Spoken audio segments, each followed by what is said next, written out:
El siguiente programa de opinión contiene elementos de lenguaje, salud, sexo y violencia que pueden ser escuchados por niños, niñas y adolescentes sin supervisión de sus madres, padres, representantes o responsables. RCR presenta al Foro Penal Venezolano en Aquí se habla libertad, con Alfredo Romero, director ejecutivo del Foro Penal. ¿Dónde están las mujeres de bien? ¿Dónde están esos hombres de fe?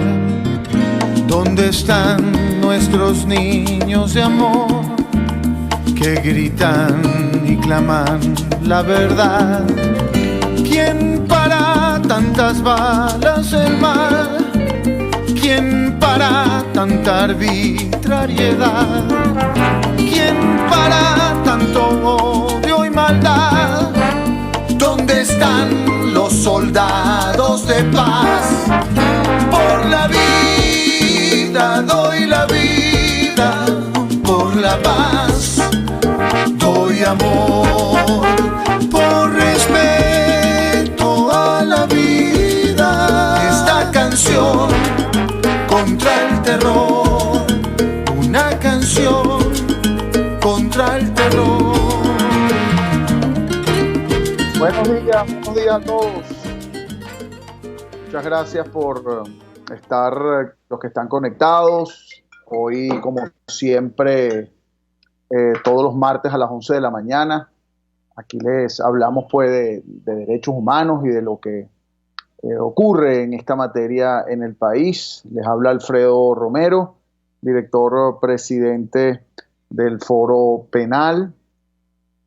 Y bueno, como siempre, muchas gracias a la Dirección General de la Estación, a Jaime Nestares en la Gerencia General de la Estación, Willy Zarcaya. En la producción hoy tenemos acompañándonos a Carla Sons, ya que Caterín Manzano se encuentra de descanso, de vacaciones dentro de pues, su casa, suponemos, ya que por el tema de la pandemia no podrá pues esparcirse mucho en el país. Pero también tenemos creo que está en los controles José Gregorio González, que también nos acompaña y pues es parte de poder sacar al aire vía internet este programa.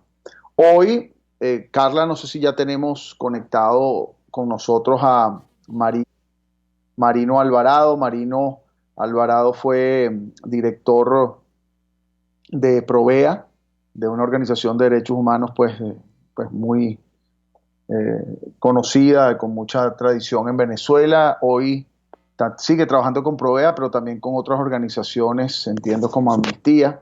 Y Marino es una figura para nosotros en el mundo de los derechos humanos muy importante, con una gran experiencia en esta materia.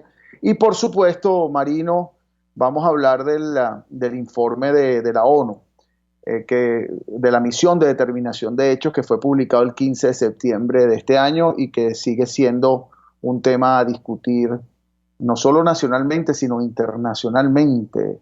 Marino, ¿cómo estás, querido amigo? ¿Estás conectado? ¿Qué más, Alfredo? Sí, aquí estoy. Bueno, un saludo para ti y para la audiencia. Qué bueno, qué bueno. Bueno, Marino, yo quiero, no sé qué tiempo tienes, quería aprovechar la mayor cantidad de tiempo contigo porque creo que es... El tiempo que la batería del teléfono dure, no sé, okay. pero bueno, de cargarla. Sóplala, muévela para que dure.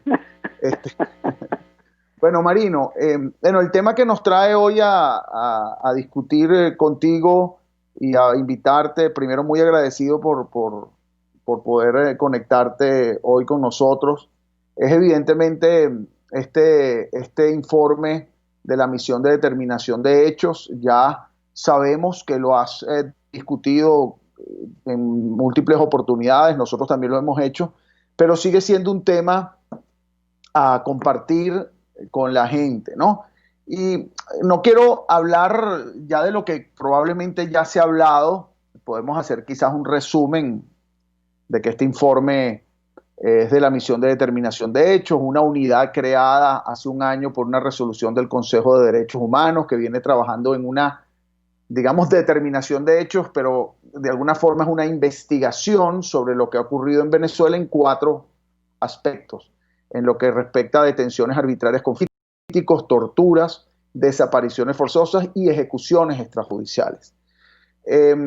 Primeramente, Marino, porque yo quiero enfocarme evidentemente en el tema que ustedes más han manejado, que son las ejecuciones extrajudiciales, el tema de las OLP, pero más allá de eso, siempre la pregunta, Marino, de todas las personas es ¿cómo se come esto? Es decir, ¿de qué nos sirve? Miren, esto yo lo tengo aquí, son 443 páginas, ¿no?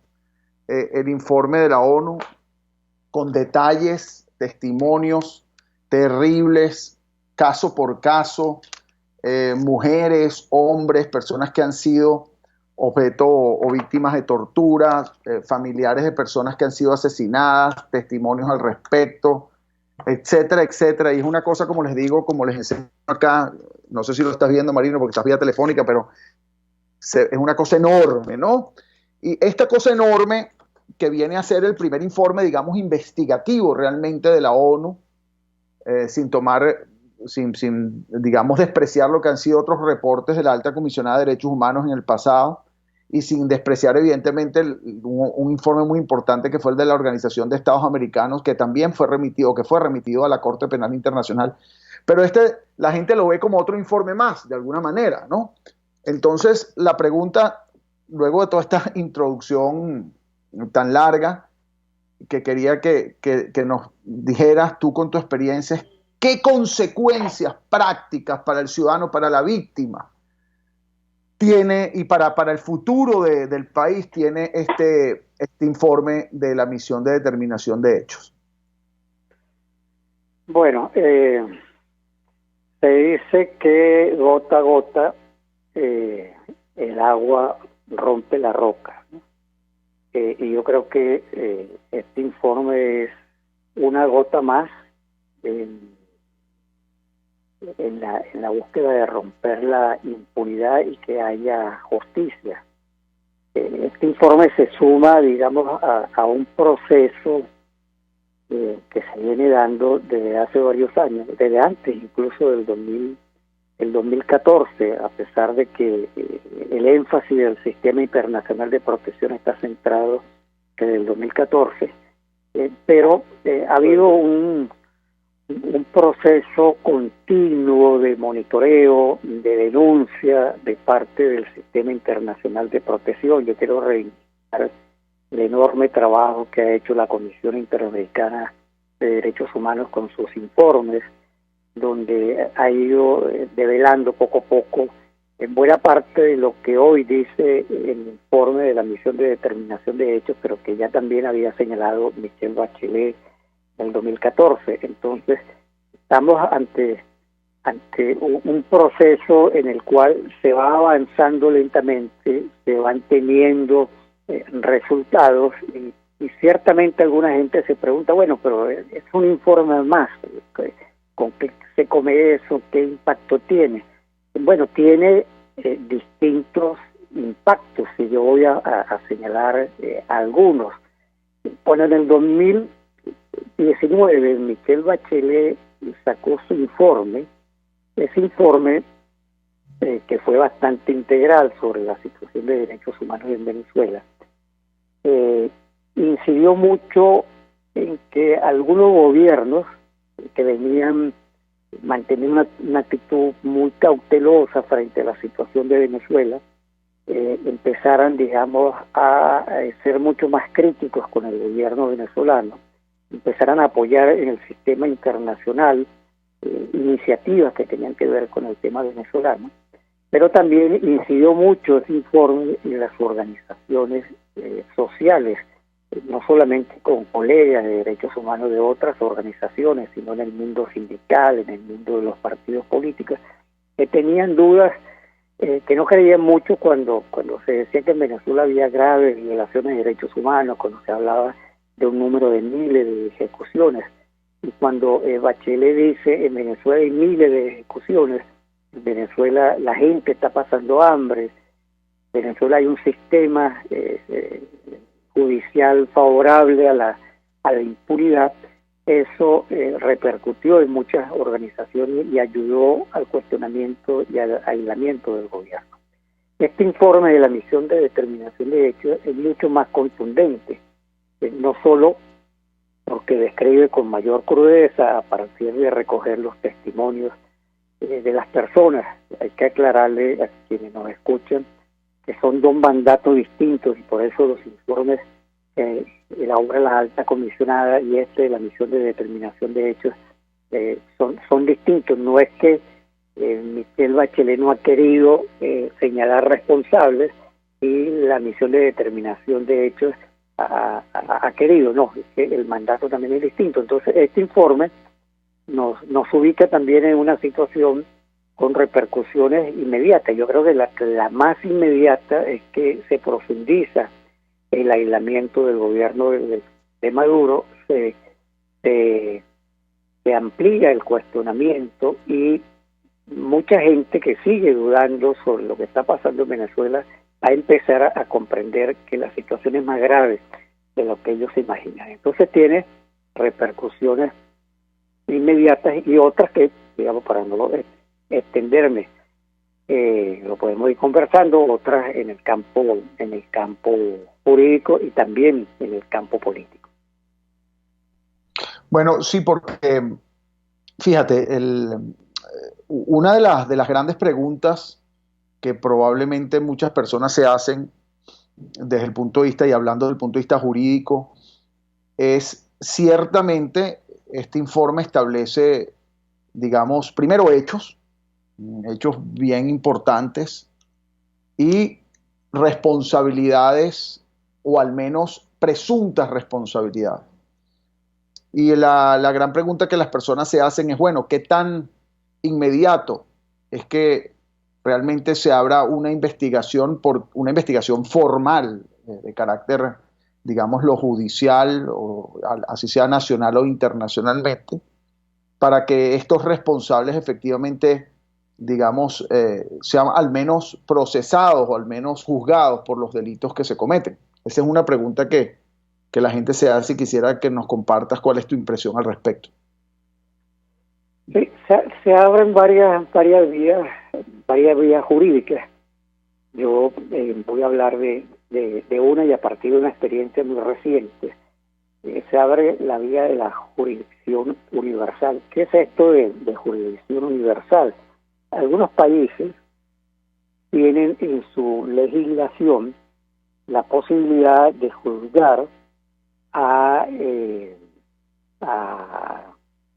personas que hayan nacido o no en ese país por delitos que se hayan cometido contra la humanidad.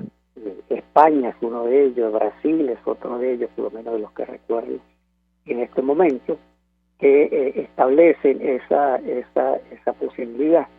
Y hay un caso muy reciente que tiene que ver con El Salvador. Digo reciente, que hace menos de 3 semanas la Audiencia Nacional de España condenó a un viceministro de Seguridad salvadoreño que estaba viviendo en Estados Unidos y fue extraditado, solicitó a España su extradición y lo juzgó por crímenes que fueron cometidos hace 31 años contra 5 padres jesuitas de la Universidad Centroamericana, una señora que les prestaba servicio y la hija de ella de 16 años, que fueron asesinadas por un cuerpo élite en El Salvador en el contexto de la guerra salvadoreña. Bueno, 31 años después se juzgó a este militar que vivía en Estados Unidos, que pensaba que se había salvado de la justicia, y dos organizaciones de derechos humanos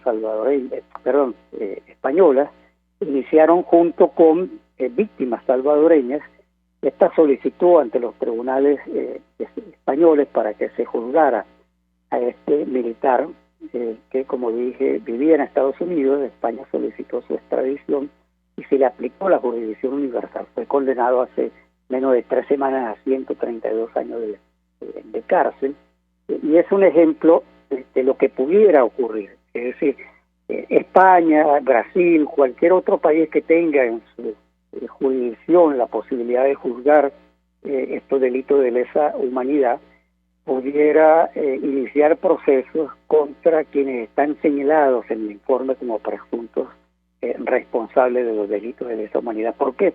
Porque se considera que los delitos de lesa humanidad afectan a la humanidad, y por eso se ha planteado esto de la universalidad. También lo establece la Corte Penal Internacional.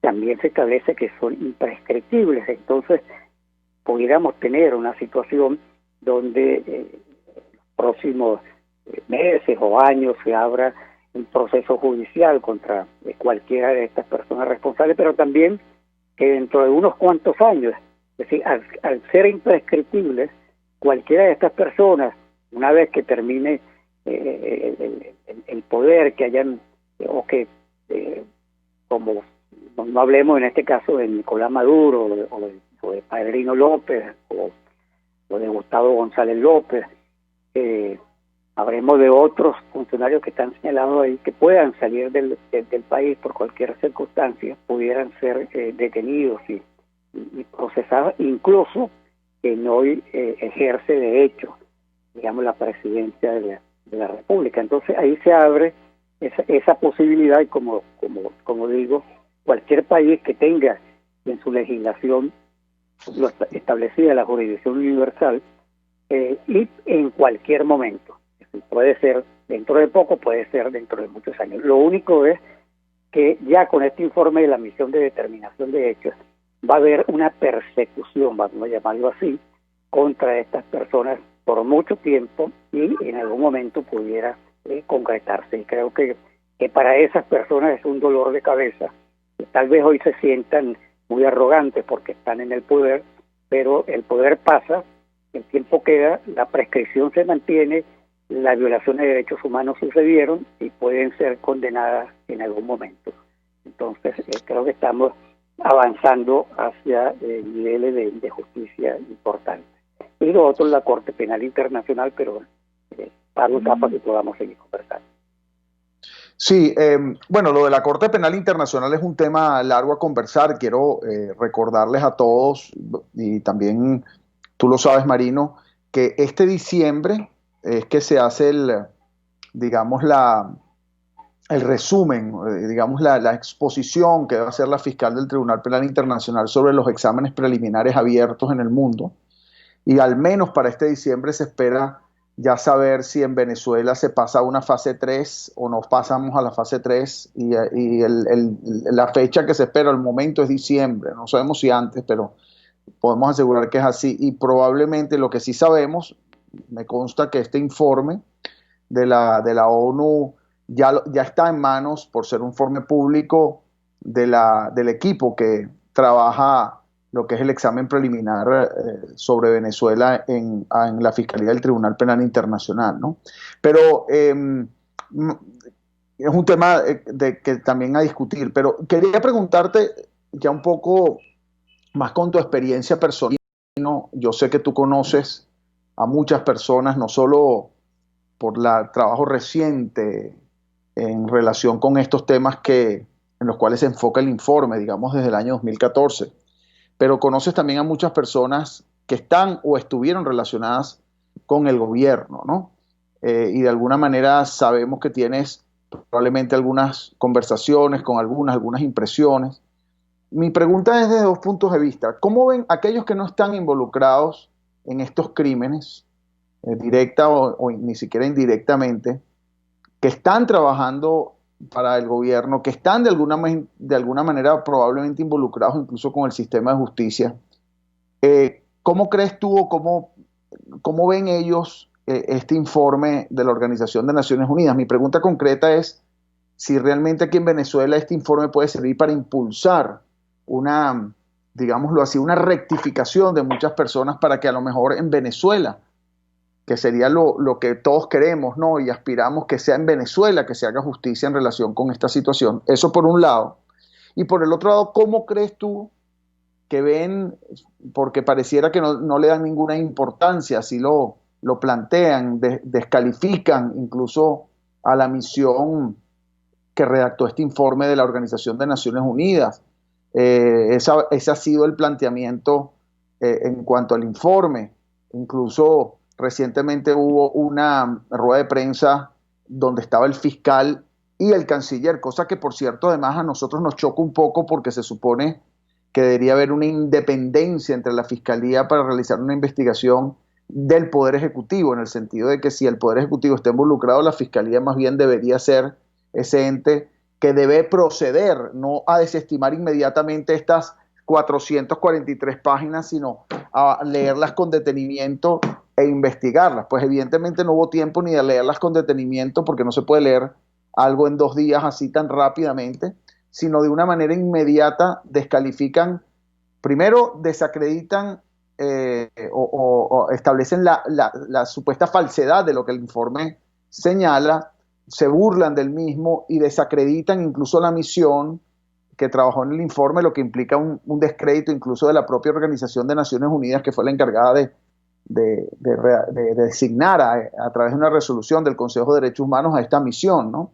Entonces, ¿qué crees tú? ¿Cuál es la verdadera impresión, percepción o qué es lo que verdaderamente crees tú que es el análisis que hacen estas personas? Marino, tenemos que ir a un corte. Te dejo esas 2 preguntas que creo que son importantes. No sé si tienes un tiempo. Vamos a un corte y ya regresamos al principio del propio corte y te dejamos pues ya libre para... Sí, podemos seguir conversando, no hay problema. Ok, vamos a un corte y ya regresamos, que me están aquí que jalando las orejas a través de online. Vamos al corte y ya regresamos. Usted escucha al Foro Penal Venezolano en Aquí se habla libertad, solo por rcr.tv, la radio que se ve. Sintonícenos a través de Periscope, @RCR750, la radio que se ve. Mis amigos, quiero hablarles de Dilab Biodiagnóstica, un nuevo laboratorio clínico con un concepto original. Además de estar dotado con los equipos de la más reciente tecnología y el personal de más alta calificación, Dilab Biodiagnóstica te ofrece ambiente y trato amables y los precios más económicos en todos tus exámenes de laboratorio. Pide tu cita en el 0212-945-5788. Dilab Biodiagnóstica, precisión y confianza en laboratorio clínico.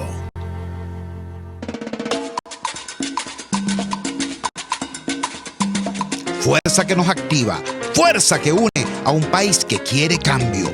Mi nombre es Chuo Torrealba y estoy contigo desde las 5:30 de la mañana para que te enteres de todo lo que acontece dentro y fuera de un país en crisis, un país que quiere cambio y libertad. Unidad, la fuerza es la unión. De lunes a viernes desde las 5:30 de la mañana con Chuo Torrealba, solo por RCR, porque lo bueno une.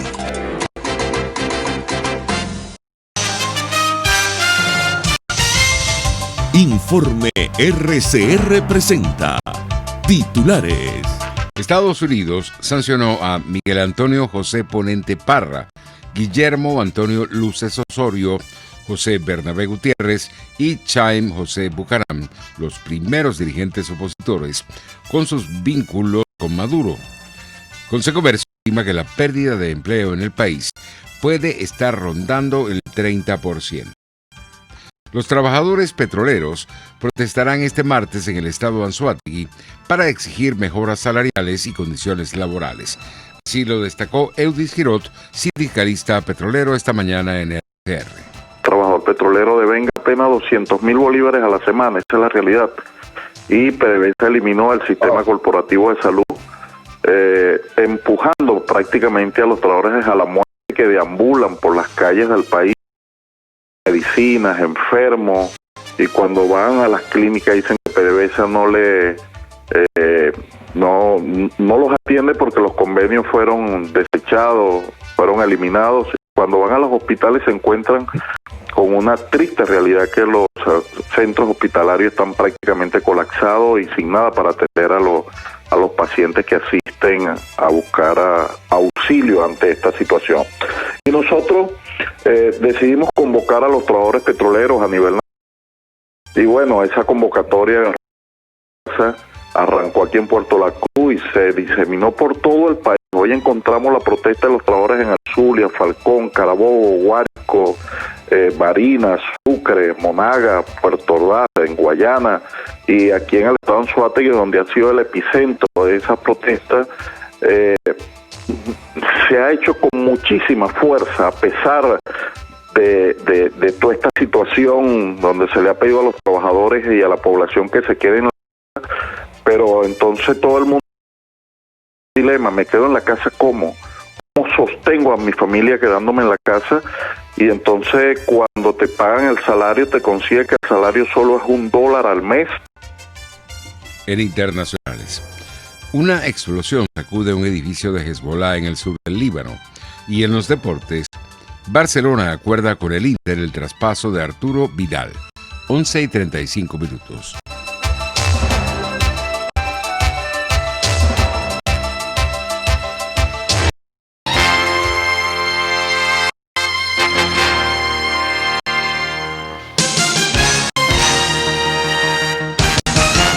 El que sabe de sabor sabe de saber que Del Corso es la clásica pastelería italiana de Caracas. Qué ricos sus dulces típicos tradicionales, como los auténticos cannoli, la sfogliatella o la cola de langosta, no tienen comparación. La pasta seca de almendras y chocolate o su gran variedad de tortas, cumpleaños, bodas, bautizos o comuniones, reuniones familiares o eventos corporativos. Teléfonos 0212-941-1971. Pastelería Del Corso, la pastelería italiana, tradición y excelencia. AM, porque lo bueno une.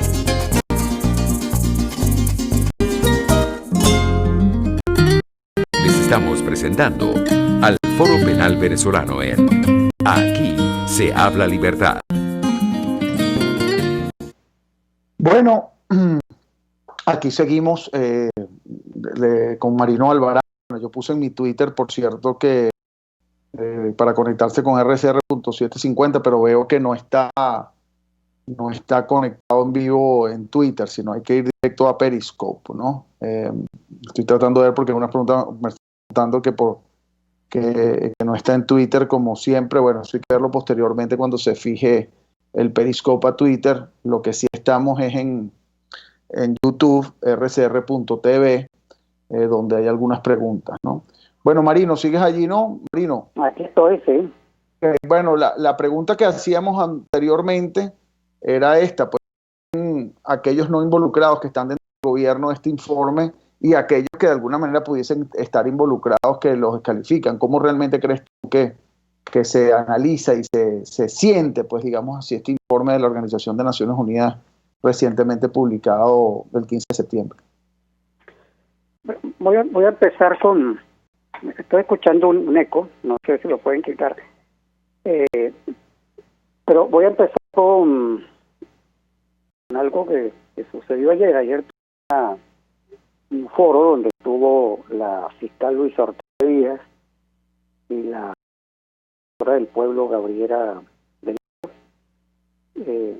Foro muy interesante, porque además debo reconocer que Gabriela del Mar hizo una autocrítica en el sentido de que en su gestión ella reconoció, no cuestionó en algunos momentos el trabajo que hacía la Organización de Derechos Humanos y reconoció que había sido un error. Pero el hecho de que, habiendo estado las dos en la estructura de la represión en Venezuela, en algún momento rectificaron en el camino y aportaron con información a la misión de determinación de hechos. Con esto quiero señalar que puede haber jueces, puede haber fiscales, puede haber personal de la Defensoría del Pueblo que estaría dispuesto a colaborar de determinación de hechos y se le prorroga el también, y es muy llamativo que hayan colaborado funcionarios activos de las fuerzas policiales, fuerzas militares, como ya lo dijeron los integrantes de la... Entonces, yo creo que silenciosamente hay funcionarios del Estado venezolano que al prorrogarse el trabajo de la misión de determinación de hecho, ojalá logremos eso en el Consejo de Derechos Humanos, que tiene muy pocas horas, estarían dispuestos a colaborar, tomando en cuenta que se puede pasar información confidencialmente. En segundo lugar, yo que di clases en la Policía Nacional durante un tiempo, me consigo a veces en la calle a funcionarios policiales, incluso algunos de las Fuerzas de Acciones Especiales que están en el FAE, sabe que no todos los funcionarios policiales y no todos los funcionarios militares están de acuerdo con lo que está pasando. Logré incluso hace cuantas semanas, por casualidad, conseguirme con unos funcionarios del SEBIN, por ejemplo, y sé lo crítico que estaban con el gobierno. Me los conseguí en la calle por casualidad, y entonces yo creo que en el seno de las fuerzas policiales y sobre todo de la Fuerza Armada hay gente que no está de acuerdo con lo que pudieran colaborando y estarían dispuestas a colaborar en la medida en que se establezcan mecanismos para que ellos puedan dar información. Y eso es muy importante. También es muy importante que lo puedan hacer exfuncionarios. La misión de determinación de hechos pudo conversar con exfuncionarios de la FAE, de la Guardia Nacional, de la Policía Nacional, de las policías estatales, y eso, digamos, es muy importante. El propio exdirector del SEBIN, Christopher, aportó. Entonces, creo que poco a poco se va conociendo mucho más lo que venimos denunciando las organizaciones de derechos humanos. Van saliendo más testimonios. Es muy importante que los testimonios se hayan dado y que alguna gente, incluso como hemos venido haciendo una campaña en Provea con testimonio de familiares de víctimas de las ejecuciones. Tenemos un mes y medio en esta campaña de videos, y muy importante que las familias se decidan. Creo que el informe ayuda a que más víctimas se decidan a declarar, y entre más testimonios den, más se conoce la realidad, pero también más se acerca a la justicia, porque cada testimonio se va señalando responsables directos, y se pueda ir indicando las cadenas de mando, nos va acercando a la justicia. Entonces, creo que el informe tiene un impacto, por supuesto, en un gobierno que ha impuesto el terror. De cualquier persona que sea crítica en la estructura del Estado puede ser despedida, incluso hasta detenida.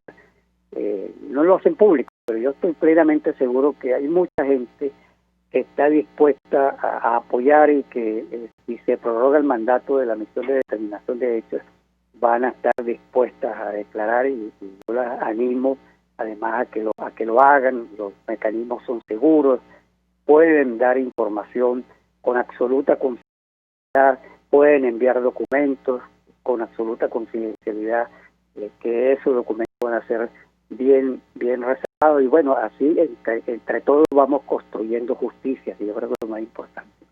Marino, creo que te fuiste, ¿no? No, Carla, creo que no se oye, o soy yo el que no oigo a Marino. No, creo que no está Marino. Aquí estoy. Ah, está ahí. Ah, ok. ¿Sí? Se te fue la voz. No sé hasta dónde se pudo escuchar. No, se escuchó que había mecanismos seguros, y que es importante que las personas denuncien. Fíjate, tomando en cuenta eso, Marino, nos queda muy poco tiempo.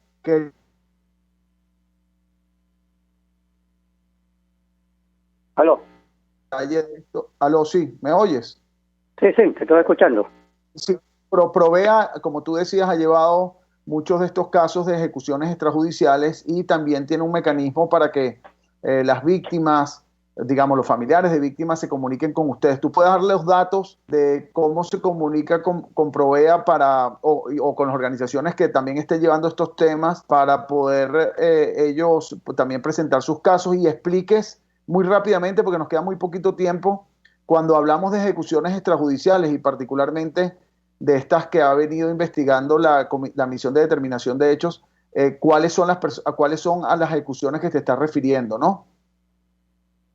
Sí, para ver, el Centro Gomilla, que es el Centro de Investigación de los Padres Jesuitas, y Provea, iniciamos desde agosto del año pasado un proceso conjunto de monitoreo de las ejecuciones en el país. Estamos monitoreando todos los estados del país. Eso nos permitió establecer que en el primer semestre de este año, hasta junio, habían sido presuntamente ejecutadas 1.611 personas. Hemos ido visibilizando, creando una base de datos que nos permite no solamente... Marino, no sé si te logramos rescatar. ¿Aló? No, como que se nos fue Yo Marino. te estoy escuchando. Bueno, Provea, como decía, y el Centro Gumilla, Marino Alvarado, ahora sí, decías que el Centro Gumilla y Provea han venido llevando toda una compilación de estos testimonios. ¿Sigues allí? Sí, aquí estoy. Que digo que tenemos una base de datos que nos permite conocer no solamente la persona que lamentablemente fue asesinada por policías militares, sino las circunstancias, el organismo responsable, las denuncias que hacen familiares o vecinos de que las personas fueron detenidas y después fueron asesinadas. Es un trabajo conjunto. Estamos teniendo problemas de conexión. Hemos venido apoyando a la... Sí, estamos teniendo problemas de conexión. Bueno, Mari, vamos a tratar de ver si por lo menos para tratar de darle la información a las personas para que se conecten. Por cierto, aquí tenemos algunos comentarios y preguntas. Hugo Duarte nos dice que no nos olvide, que a las organizaciones de derechos humanos no se olviden que el que fue cómplice de violaciones a los derechos humanos es también culpable. Totalmente cierto. No solo los cómplices, sino los encubridores son responsables también, y eso es importante que los consideren los funcionarios actualmente. Está allí escrita y que deben revisarlo y llevar a cabo investigaciones, porque si no se hacen evidentemente cómplices de lo que está ocurriendo, incluso encubridores, ¿no? También Hugo Duarte nos dice que sin justicia no habrá paz posible en Venezuela. Esas señoras también dice deben pagar por sus faltas, refiriéndose probablemente a los funcionarios que han estado también en el gobierno. Bueno, y hay comentarios de coordinaciones nuestras en diferentes, incluso países. Está Hilda de Mora de Lisboa, coordinadora del Foro Penal en Lisboa. Está Viviana Espuro, coordinadora del Foro Penal en Madrid. Hay otra persona, no voy a hablar exactamente de cómo lo plantea, pero Ricardo Godiña señala que hay personas incluso responsables de estos crímenes o de estas situaciones en otros países, incluyendo España, que debe hacerse algo al respecto en esos países. Bueno, no sé si Marino lograste conectarte otra vez. Marino, ¿estás allí o ya o no te... se desconectó. Bueno, Provea tiene su página web. Ustedes pueden buscar ahí los datos. Que es derechos.org, si no me equivoco. De todas maneras, sí. La página web de Provea es www.derechos.org.be. Ahí pueden conseguir información en relación con estos temas de ejecuciones extrajudiciales, cómo acudir a Provea. También el Foro Penal pues ha llevado, como ustedes saben, todos los casos de detenciones arbitrarias con fines políticos, casos de desapariciones forzosas, casos de incluso torturas, y a través también de Foro Penal pueden hacer sus contactos y también los podemos canalizar todas sus denuncias a través para que lleguen a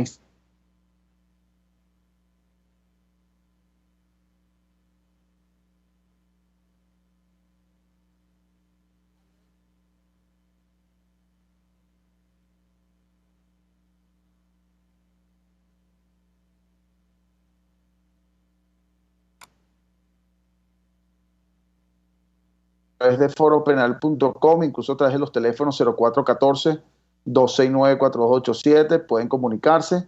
Los teléfonos de Provea están ahí en su página web. Quisiera con el tiempo poder acceder, no los tengo acá, pero estábamos hablando, aquí está el teléfono de Provea, que es 0212-862-1011.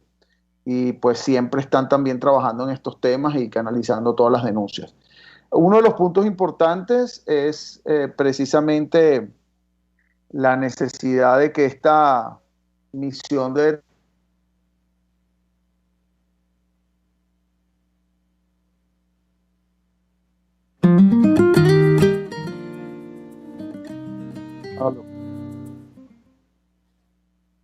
Sí.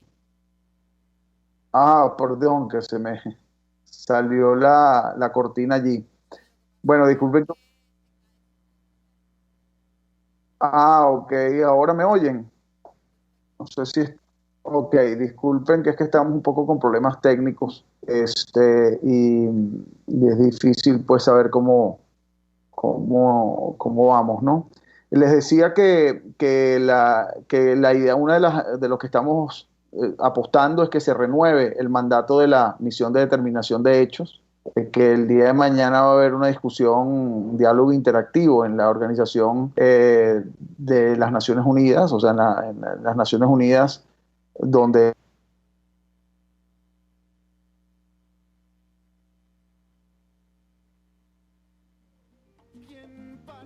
tanta arbitrariedad, ¿quién para tanto odio y maldad? ¿Dónde están los soldados de paz por la vida? Tengo aquí no sabemos si me escuchan o no.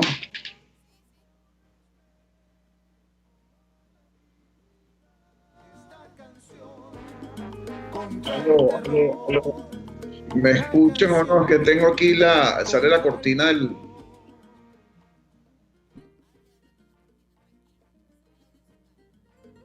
Se cae el audio. Bueno, hoy hemos tenido unos problemitas técnicos, disculpen, la verdad, que siempre ocurre cuando estamos así también vía online. Esperé.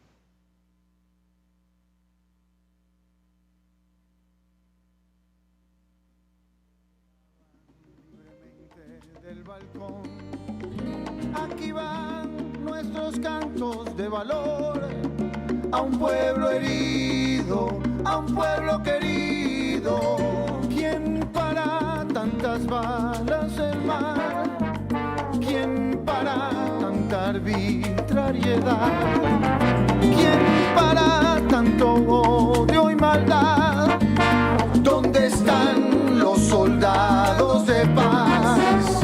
Por la vida doy la vida, por la paz doy amor, por respeto a la vida. Esta canción contra el terror, una canción contra el terror. Las paredes no encierran ideas y las rejas no paran mareas, ni los golpes ni la electricidad matarán a un pueblo y su dignidad.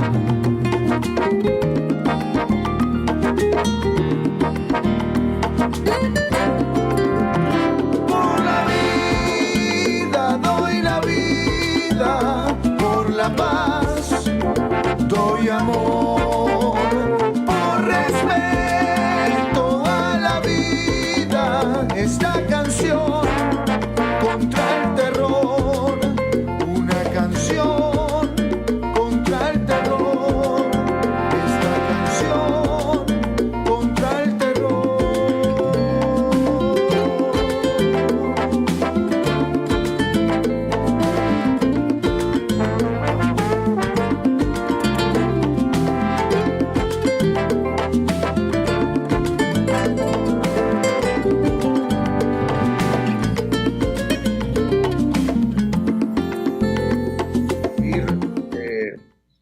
como les decía, estamos pendientes pues, de esta discusión el día de ayer. Los invito también mañana a las 11 de la mañana a un diálogo que tendremos, una conversación con el cardenal Baltasar Porras en Twitter @romeromen y en el de @foropenal, perdón, en mi Twitter Alfredo Romero, @Alfredo Romero, en el Instagram Alfredo Romerón y en Twitter e Instagram @foropenal. Pueden encontrar los datos para conectarse en esta conversación que vamos a tener con el cardenal Baltasar Porras.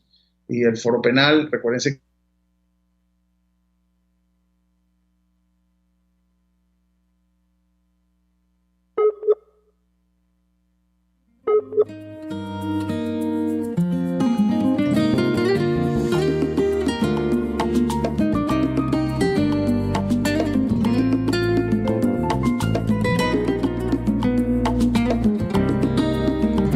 ¿Dónde están las mujeres de bien? ¿Dónde están esos hombres de fe? ¿Dónde están nuestros niños de amor que gritan y claman la verdad? ¿Quién para tantas balas del mal? ¿Quién para tanta arbitrariedad? ¿Quién para tanto odio y maldad? ¿Dónde están los soldados de paz? Por la vida doy la vida, por la paz doy amor, por respeto a la vida. Esta canción contra el terror, una canción contra el terror.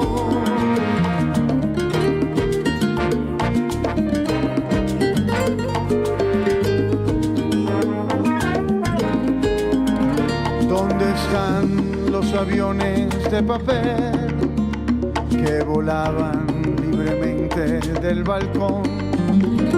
RCR presentó al Foro Penal Venezolano en Aquí se habla libertad.